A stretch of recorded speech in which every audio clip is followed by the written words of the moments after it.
예수님 당시의 유대 사회, 구약의 말씀에 의지하여서 하나님을 믿는 우리가 유대교라고 말하는 이 유대인들의 믿음 안에는 서로 다른 여러 분파들이 존재했습니다. 특히 이 당시 유대 사회가 정교일치라고 하죠. 종교와 정치가 함께 묶여 있는 사회였기 때문에 이 각각의 분파들은 종교적인 파벌이기도 했지만 동시에 정치적인 당파이기도 했습니다. 우리가 말씀을 이해하기 위해서, 특히 복음서의 말씀을 이해하기 위해서 이 상황에 대해서 조금 이해할 필요가 있습니다. 먼저는 사두개인이라고 불렸던 사람들입니다. 이 사두개인들은 오래전에 다윗과 솔로몬 왕이 있은 그 시절에 대제사장이었던 사독의 후예들로 불려졌습니다. 그래서 이들은 제사장 집안들이었지요. 각각의 사람들이 제사장들이었습니다. 이 제사장들로 이루어진 유대교의 당파가 사두개인입니다. 솔로몬에 의해서 예루살렘의 성전이 완성된 이후에 이 성전은 유대인들의 믿음의 중심이었습니다. 성전에 나아가서 하나님 앞에 예배드렸고 성전에서 기도할 때 하나님께서 그 성전 가운데 역사하신다고 믿었지요. 모든 삶의 중심이 성전에 있었습니다. 그런데 이 성전의 예배와 성전의 모든 일들을 주관하는 것이 제사장들이었죠. 그러니까 이 사두개인들은 성전의 제사를 주관하면서 당시에 유대 사회에서 행정과 입법부, 오늘날로 치면 정부와 의회를 이야기하는 산헤들린을 장악하였습니다. 한마디로 종교 기득권자, 권력주의자들이었던 것이죠. 이들은 현실주의적이었고 정치적인 색채가 강했습니다. 뭔가 어울리지 않죠? 하나님 앞에 예배하는 제사장이라고 하는데 아주 세속적이고 정치적이었습니다. 그러니 예수님께서 성전에 들어가셔서 하나님의 전을 어떻게 장사하는 자리로 만드냐라고 호통치시고 상을 뒤엎으시는 것이 이해가 됩니다. 그 다음으로 중요한 하나의 당파가 바리새인입니다. 오늘 나눌 말씀에서 중요한 이들인데요. 이 바리새인들은 그 이름 그대로 율법을 엄격하게 지키면서 불결한 것들, 부정한 것들로부터 완전하게 분리된 삶을 추구했습니다. 그러니까 사두개인들은 제사장으로서 그러나 세속적인 것을 추구했다면 이 바리새인들은 하나님을 향한 남다른 열심이 있었던 거죠. 구약의 율법, 구약의 말씀들을 문자 그대로 아주 철저하게 지키는 것으로서 하나님 앞에 거룩함을 이루고자 했습니다. 그러다 보니 유대 사회의 일반 대중들이, 많은 사람들이 봤을 때에 사두개인들은 힘은 죄다 가지고 있지만 무언가 좀 추악하고 더러운 사람들로 여겨지고 비난했다면 이 바리새인들은 경건하고 의롭고 그들의 곁에 항상 함께하는 사람들로 여겼습니다. 많은 유대의 대중들이 이 바리새인들을 지지했죠. 그리고 이 사회에 큰 영향력을 갖게 되었습니다. 문제는 뭐냐면 이 바리새인들의 믿음, 열심이 지나치게 배타적이고 형식주의적인 것에 치우쳤다는 것이죠. 오직 유대인, 오직 율법을 지키는 자들만 하나님 앞에 있다라고 주장했습니다. 그렇지 않은 사람들에게 철저하게 배타적이었죠. 그리고 이들의 이들이 이루고자 하는 이 거룩이라고 하는 것이 갈수록 눈에 보이는 모습들로 보여지는 것, 증거되는 것들에 국한되게 되었다는 겁니다. 그래서 결과적으로요, 율법을, 하나님의 말씀을 철저하게 지킨다고 주장했지만 결국 이 하나님의 말씀으로부터 멀어지는 역설적인 상황에 놓이게 됐습니다. 특히 이들은 구약의 말씀, 성경에 기록되어져 있는 말씀뿐만 아니라 구전으로 말로 전해져 내려오는 자신들만의 전통까지도 하나님의 뜻, 하나님의 말씀이라고 주장하면서 하나님의 말씀의 본질을 왜곡하게 되었죠. 그리고 또 하나의 분파가 에세네파라고 불리는 사람들이었습니다. 이들 역시도 율법을 강조하고 하나님 앞에서 거룩한 삶을 이루고자 열심을 다했다는 것에 있어서는 바리새파와 유사한 비슷한 모습을 보입니다. 그런데 한 가지 차이는 뭐였냐면 바리새파 사람들은 유대 사회 내에서 함께하면서, 그러니까 우리로 치면 이 시내에 남원에서 같이 살면서 어울리면서 그 속에서 경건함과 의로움을 추구했다면 이 SNF파의 사람들은 이보다 훨씬 보수적이고 신비주의적인 모습을 가졌습니다. 그러니까 사람들 사이에 함께 어울리지 않고 그 당시 사해라고 불려졌던 광야 지역으로 나아가서 사람들이 살지 않는 광야의 동굴에서 자기들끼리 모여 살면서 오늘날로 우리에게 익숙하게 얘기하자면 수도사의 모습이죠. 수도사의 모습으로 철저히 세상과 분리된 금욕주의적인 그 금욕적인 생활 속에 하나님 앞에 거룩함을 추구하는 삶을 살았습니다. 은둔자의 모습이었죠. 우리가 성경 속에서 세례 요한이 이 SNF파의 특징을 보여줍니다. 세례 요한의 모습 기억하십니까? 가죽 옷을 입고요. 그리고 광야에서 나오는 물을 마시고 꿀을 먹으면서 하나님 앞에 철저하게 금욕적인 모습으로 살았죠. 이것이 SNF파입니다. 크게 이런 세 분파의 이 안에도 다양한 모습들이 또 나눠지지만 크게 사두개인과 바리새인과 SNF파의 세 그룹들이 유대 사회 가운데 있었습니다. 자, 이제 오늘 말씀을 보면 그런데 예수님께 그리고 예수님의 제자들에게 어떤 사람들이 나와서 따지듯이 물었습니다. 마태복음의 말씀에 보면 마태복음 9장에는 이 어떤 사람들이 요한의 제자들이었다고 요한의 제자들이 직접 와서 물었다라고도 기록되어 있습니다. 이들이 뭐라고 물었냐면요. 33절에 요한의 제자는 자주 금식하며 기도하고 바리새인의 제자들도 또한 그리하되 당신의 제자들은 먹고 마시나이다. 그러니까 앞서 설명드렸던 바리새파 그리고 SNF파 이 분파에 속한 이들은 하나님 앞에 거룩함을 드러내기 위하여서 금식하는데 왜 당신들은 그렇게 하지 않느냐는 거죠. 이 당시 바리새파는요 일주일에 이틀을 정하여서 금식하였습니다. 식사를 하지 않으면서 하나님 앞에 나의 거룩함과 나의 의로움을 세우고자 했지요. 율법을 온전하게 지키고자 하는 그 열심이 이렇게 강했습니다. 정말 바리새파는 하나님의 말씀 앞에 충실했습니다. 상당 부분 SNF파의 특징을 따르고 있었던 요한의 제자들 역시도 마찬가지였죠. 세례 요한이 그야말로 모든 것을 던져놓고 하나님의 말씀을 전하는데 헌신되었던 사람이었습니다. 그러니 그런 요한의 제자들 역시도 일상적으로 금식하고 기도하면서 하나님 앞에 거룩함을 세우고자 했죠. 그런 바리새파와 그런 요한의 제자들이 봤을 때에 예수와 제자들의 모습은 도대체 이해할 수가 없는 겁니다. 용납할 수가 없었습니다. 특히 우리 오늘 이 상황이 누가복음의 말씀에 어떤 사건 뒤에 바로 이어집니까? 우리 지난주에 나누었던 죄인이라 손가락질 당했던 레위의 집에 예수님께서 가셔서 그 죄인들과 함께 먹고 마시며 즐거워하며 잔치를 벌이셨던 그 뒤에 이어지고 있는 겁니다. 바리새인들이 봤을 때 요한의 제자들 SNF파가 봤을 때에 예수의 제자들은 하나님 앞에 거룩한 모습으로 금식을 하기는커녕 죄인들과 어울려서 잔치에 참여하고 있는 겁니다. 하나님을 믿는 사람이라면 외양으로부터 눈에 보기에도 무언가 거룩해 보이고 무언가 사용하는 말도 다르고 동작 하나하나도 다르고 경건한 관습들을 다 지켜야 될 텐데 이들이 봤을 때 예수의 제자들은 늘상 즐거워하고 기뻐하고 웃고 떠들면서 다니는 겁니다. 자신들의 기준과 맞지 않는 거죠. 그러니 나와서 묻는 것이 아니라 따지는 겁니다. 도대체 당신의 제자들은 뭐 하고 있는 겁니까? 우리는 당신도 하나님을 믿는다라고 하나님 앞에 거룩하게 산다라고 생각했는데 지금 당신의 모습을 보니까 도무지 용납할 수가 없습니다라는 거죠.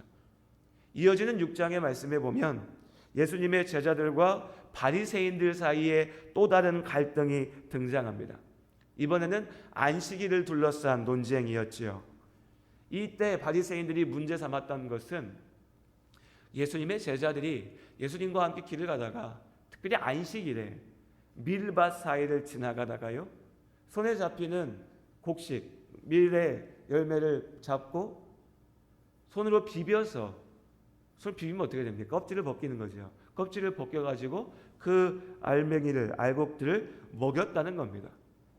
우리 기준에서 생각해 보면 사람이 이렇게 길을 가다가 밀밭에 지나가다가, 요즘으로 치면 또 이거 다 절도라고 하시면 안 되고요. 우리 옛날에, 우리 어릴 적만 생각해 봐도 밤나무, 요즘 밤 열리면 가서 밤 따가지고 까먹고, 여름에는 집 꾸준 아이들은 가서 수박 막 갖고 와서 깨먹고 뭐 이랬지 않습니까? 뭐 요즘은 그렇게 하면 안 되지만 이 당시 기준으로 보면 아마 우리 옛날 정서에 더 가까웠겠죠. 밀밭 사이를 걸어가다가 막 어마어마하게 훔쳐가는 게 아니라 그저 이렇게 손에 잡히니까 조금 뜯어서 그냥 비벼서 먹은 겁니다. 그게 다죠.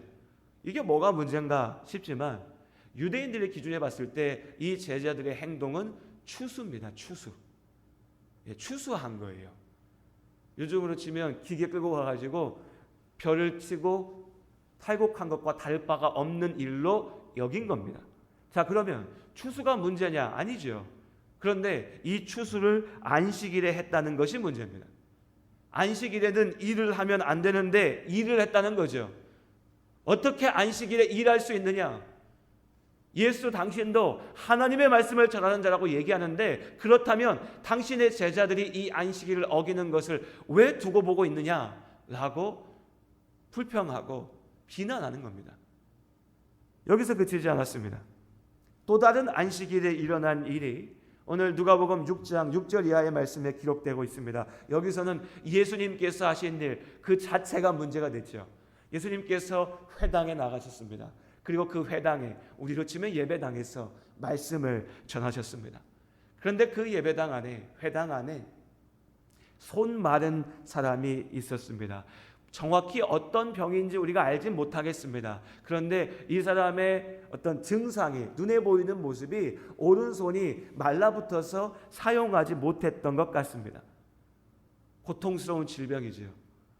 한 사람의 인생을 무너뜨릴 수 있는 그런 병에 걸린 사람이 그 회당 가운데 있었습니다. 이때 예수님은 가시는 곳마다 병든 자를 고치시면서 하나님의 생명을 전하셨죠. 이때 바리새인들이 그 회당 가운데 있었습니다. 그리고 그들이 예수를 바라봤죠. 이때 이미 바리새인들의 마음은요, 예수가 어떤 사람일까? 예수가 누구일까를 궁금해하는 마음이 아니었습니다. 이미 이들의 마음속에는 예수는 거짓된 자고, 예수는 자신들의 뜻, 자신들이 지키는 하나님의 말씀을 어기는 자였습니다. 그러니까 이제 바리새인들은 예수의 일거수일투족을 감시하면서 저 예수가 무슨 죄를 저지르나 우리가 그 증거를 잡아서 저를 고발하여서 벌해야겠다라고 하는 그 반감으로 가득 차 있었습니다. 그래서 이들이 예수님을 보고 있었던 거죠. 오늘 안식일인데 저 예수가 안식일을 어떻게 어기는가 증거를 찾고자 했습니다. 예수님께서도 이것을 아셨죠. 그래서 마가복음 3장 5절의 말씀에 보면 이 바리새인들의 속셈, 예수님이 하시는 것을 무슨 일인가 보는 게 아니라 트집 잡으려고 보는 이 바리새인들의 마음을 아시고 예수님께서 분노하셨습니다. 저들의 악한 마음에 노하신 것이죠. 그리고 바리새인들이, 그리고 이 회당에 있는 모든 사람들이 볼 수 있도록 그 아픈 자, 손 마른 자를 말하여서 회당의 가운데로 나오게 하십니다. 이제 모든 사람들이 다 예수님을, 그리고 이 병자를 바라봤겠죠. 그리고 말씀하십니다. 오늘 6장 9절 말씀인데요, 우리 함께 읽어보겠습니다. 누가복음 6장 9절 함께 읽겠습니다. 예수께서 그들에게 이르시되 내가 너희에게 묻노니 안식일에 선을 행하는 것과 악을 행하는 것, 생명을 구하는 것과 죽이는 것 어느 것이 옳으냐 하시며. 바리새인에게 들으라고 하시는 말씀입니다. 그 회당에 있는 모든 자들에게 말씀하시는 거죠. 안식일에 선을 행하는 것과 악을 행하는 것, 한 사람을 살리는 것과 죽이는 것, 무엇이 옳으냐, 무엇이 하나님의 온전하신 뜻에 합당한 일이냐. 예수께서 직접 답하십니다. 바로 그 자리에서, 이 말씀을 하시고 나서 바로 그 자리에서 그 아픈 환자의 손을 고치시죠. 꼬투리 잡고자 불법의 증거를 찾고자 바라보고 있는 그 바리새인들 앞에서 그래 그럼 너희가 한번 봐라 라고 보여주시면서 그 앞에서 답하신 겁니다. 바리새인들의 음모 앞에 정면으로 맞서신 겁니다. 여러분, 유대인의 안식일이 무엇입니까? 일주일에 하루의 시간을 하나님 앞에 내려놓는 겁니다. 세상을 창조하신 창조주가 되시는 하나님, 내 삶의 주인 되시는 하나님 앞에 드리는 나의 믿음의 고백인 거죠. 내가 그 시간에 일할 수 있고, 내가 그 시간에 즐길 수 있고, 내가 그 시간에 많은 것들을 할 수도 있겠지만 나의 삶의 주인이 내가 아니고 이 세상의 주인이 내가 아니라 하나님이시기에 그 하나님 앞에 하나님의 말씀대로 나의 삶을 드리는 겁니다. 그게 안식일이었지요. 오늘 우리는 이 안식일의 규례를 주일로서 지킵니다. 그런데 이 안식일은 마냥 우리가 하나님 앞에만 드리는 시간이 아니었습니다. 안식일을 우리에게 명령하시면서 하나님께서는 우리가 이 안식일을 통하여 쉼을 누리게 하셨습니다. 생명의 근원이 되시는 하나님을 기억하고 그 하나님 앞에 나의 시간을, 나의 삶을 내려드리면서 올려드리면서 예배할 때 그 예배 가운데 우리의 삶이 회복되고 하나님께서 주시는 그 생명을 이어갈 수 있도록 하신 것이죠. 그러니까 안식일은 우리가 마지못해 억지로 하나님 앞에 드리는, 우리 지난주에 세리의 말씀 나눴지만 세금처럼 하나님 앞에 뜯기는 그런 시간이 아니고요. 하나님 앞에 하나님께서 우리를 위해서 주신 축복의 시간들인 겁니다. 그것이 안식일의 온전한 의미이죠. 그런데 바리새인들은 하나님께서 주시는 이 안식일의 말씀에 이 은혜의 명령은 잊어버리고 그저 정죄의 형식으로만 안식일을 이해했습니다. 쉽게 얘기해서 안식일에 일하면 죄라는 겁니다. 왜 하나님이 안식일을 주셨는지, 그 안식일의 의미는 무엇인지, 이 안식 가운데 나를 향하신 하나님의 뜻은 무엇인지에 대해서 온전하게 고민하지 않은 겁니다. 그리고 그저 눈에 보이는, 나에게 직접 들려오는 그 마지막 말에만 집중한 거죠. 안식일 지키지 않으면 죽어야 돼. 안식일 지키지 않으면 죄 짓는 거야. 안식일을 지키지 않으면 하나님 앞에 죄인인 거야. 네, 분명히 하나님께서 명령하셨습니다. 안식일을 지키라고요. 그 말씀 앞에 순종하지 않는 것은 죄입니다. 그렇다면 그 하나님께서 안식일에 선을 행하는 것도 막으셨을까요? 오늘 예수님의 말씀이죠. 그 안식일에 생명을 구하는 일을 막으셨을까요? 사람을 사랑하고 사람을 살리시는 하나님께서요? 그것이 죄라고, 그것이 하나님 앞에 저주받는 일이라고 말씀하셨을까요? 오늘 예수님께서 육체의 아픔으로 고통받던 사람을 낫게 하셨습니다. 한 사람이 살아난 겁니다. 몸이 병든다는 게 그렇게 단순한 일이 아니지 않습니까? 그의 인생이 무너져 있다가 이제 완전히 세워진 것이죠. 우리 앞에 이런 일이 벌어졌다면 여러분 어떠실 것 같습니까? 대단한, 얼마나 놀라운 일입니까? 하나님을 믿지 않는 사람이라고 해도요, 이런 일이 눈앞에 벌어졌다면 너무 잘된 일이라고, 너무 기쁜 일이라고, 대단한 일이라고, 저 사람에게 너무나 행복한 일이라고 감탄하고 함께 기뻐하고 축하했을 겁니다. 그런데 오늘 이 아픈 자의 손이 낫게 됐는데 바리새인들의 반응이 뭔지 아십니까? 11절 말씀에 보면요, 그들은 노기가 가득하여 예수를 어떻게 할까 서로 의논하리라. 화가 나서요, 분노에 차서 저 예수를 우리가 어떻게 해야 될까? 이상하죠. 비정상적인 반응입니다. 아픈 자가 나았는데 기뻐하기는커녕, 우리 웬만하면요, 내가 참 싫어하고 미워하는 사람이라도 그 사람이 죽을 병에 걸렸는데 나았다고 하면 사람의 마음으로 그래도 저 사람 병 나았으니까 잘 된 거야 라고 생각하는 게 우리의 마음인데, 이 바리새인들은 이 환자가 나은 건 눈에 들어오지 않습니다. 그저 분노했죠. 저 예수를 우리가 어떻게 죽일까? 왜 안식일에 저렇게 일할까? 라고 하는 겁니다. 이것이 바리새인들의 삐뚤어진 열심, 삐뚤어진 믿음의 모습이었습니다. 다시 앞에 말씀으로 돌아가서요, 금식에 대하여서 묻는 질문에 대해서 예수님께서 두 가지의 비유로 답하셨습니다. 어렵지 않은 얘기입니다. 여러분이 오래 입었던 옷이, 요즘에 옷이 여러 번 있으시니까 뭐 그럴 일 별로 없지만, 오래 입었던 옷이 해져서 닳아서 이제 입지 못할 지경에 이르렀습니다. 그때 우리 어떻게 해야 됩니까? 새로운 옷을 사서 입으면 되는 거죠.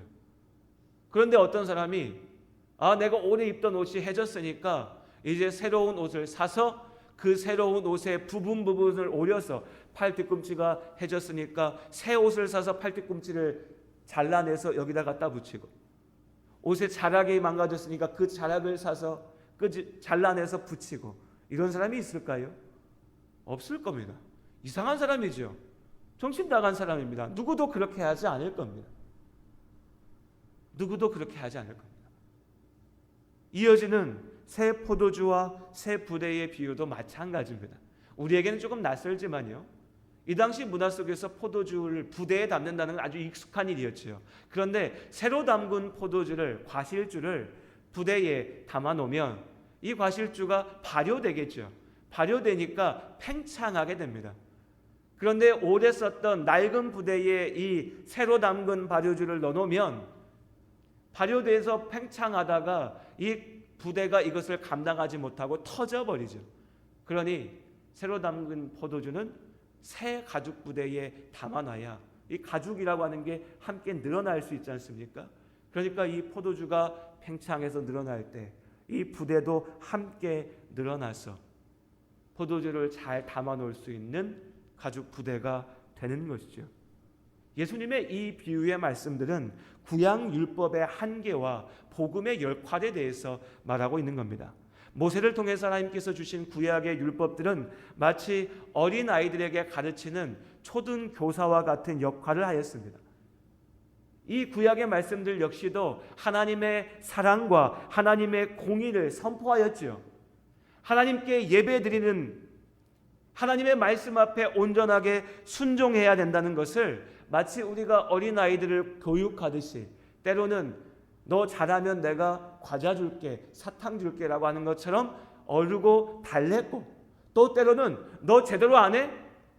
회초리 맞을 거야, 혼날 거야 라고 하듯이 매로 치시면서 가르치신 겁니다. 이 말씀 속에서 이스라엘을, 구약의 하나님의 백성들을 이끌어 오신 것이죠. 그리고 이제 참된 말씀이신 예수님께서 하나님의 그 구원을 이루기 위하여 이 땅 가운데, 우리 가운데 오신 것입니다. 그리고 하나님의 온전하신 말씀을 선포하시는 것이죠. 그런데 옛 관습에, 스스로의 의에 사로잡혀 있었던 바리새인들은 예수님의 이 말씀 앞에 끝내 귀를 막은 것입니다. 새 포도주를 받아서 마시며 주님 앞에 기뻐하는 것이 아니라 옛 포도주에 여전히 취해 있는 겁니다.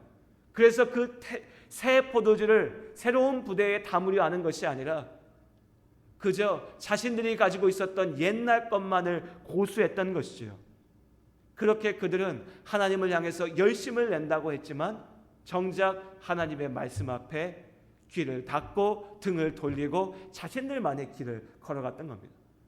오늘 이 바리새인들의 잘못된 삶을 보면서 예수님께서 질책하시는, 비난하시는, 분노하시는 이 바리새인들의 삶 앞에서 우리의 삶을 비추어 봤으면 좋겠습니다. 우리가 다 압니다. 제가 길게 설명드렸지만 우리가 다 바리새인은 나쁜 사람들이고 우리는 바리새인처럼 되면 안 돼 라고 말합니다. 그렇게 외치지요. 그런데 정말 안타까운 것은 우리가 바리새인처럼 되지 말자라고 말하기 이전에, 그 이전에 우리가 바리새인만도 못한 경우가 더 많다는 겁니다. 오늘 본문을 읽고 바리새인들의 모습을 보면 이들의 문제는 열심은 있었으나 그 열심의 방향이 잘못됐다는 겁니다. 그런데 많은 경우에 오늘날 하나님을 믿는다라고 얘기하는 그리스도인들, 우리의 모습을 하나님 앞에 겸손하게 비추어 보면 우리는 열심의 방향을 논하기 이전에 열심 자체가 온전하지 못한 경우가 많습니다.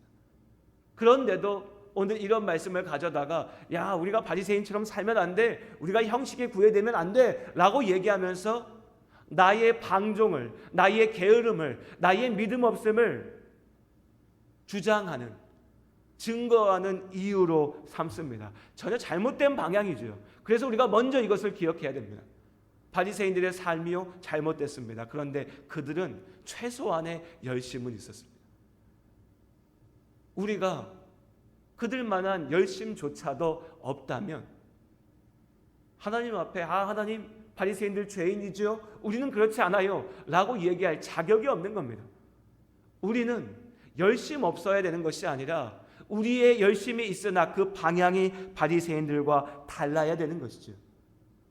하나님 앞에 나와 예배하며 날마다의 삶 속에 아버지의 삶을, 아버지의 말씀을 따라가는 것, 그것이 우리에게 맡겨진 소명입니다. 예수님께서는 율법을 폐하러 오신 것이 아니라 완성하러 오셨다고 하죠. 그러니 우리에게 이 말씀은 그저 없어지는 것이고 우리는 그저 예수 믿는다고 말만 하면 되는 것이 아니라 날마다의 삶 속에 하나님의 말씀을 쫓아 나아가야 될 줄로 믿습니다. 그래, 우리 모든 성도님들, 오늘 우리가 기억해야 될 첫 번째는 이것입니다. 우리는 누구보다도 거룩해야 됩니다. 예수님께서도 누구보다도 경건한 삶으로 죄 없으신 삶을 이루어내셨습니다. 우리가 그 길을 따라가야지요. 그것이 우리에게 맡겨진 소명인 겁니다.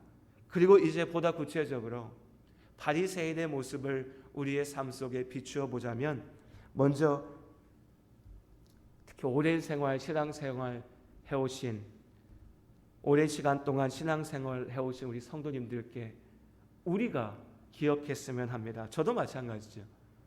이제는 말씀이 익숙하고 교회가 익숙합니다. 그렇죠. 10년, 20년 신앙생활 해오신 분들은 그렇습니다. 그런데 그런 성도님들과 대화를 하다 보면요, 어느 순간 이번 주일에 내가 들은 말씀, 지난 주일에 내가 들은 말씀은 중요하지가 않습니다. 그냥 내가 아는 얘기예요. 이미 내가 예전에부터 들었던 얘기입니다. 거기서 끝나는 거죠. 이미 내가 잘 알고 있습니다.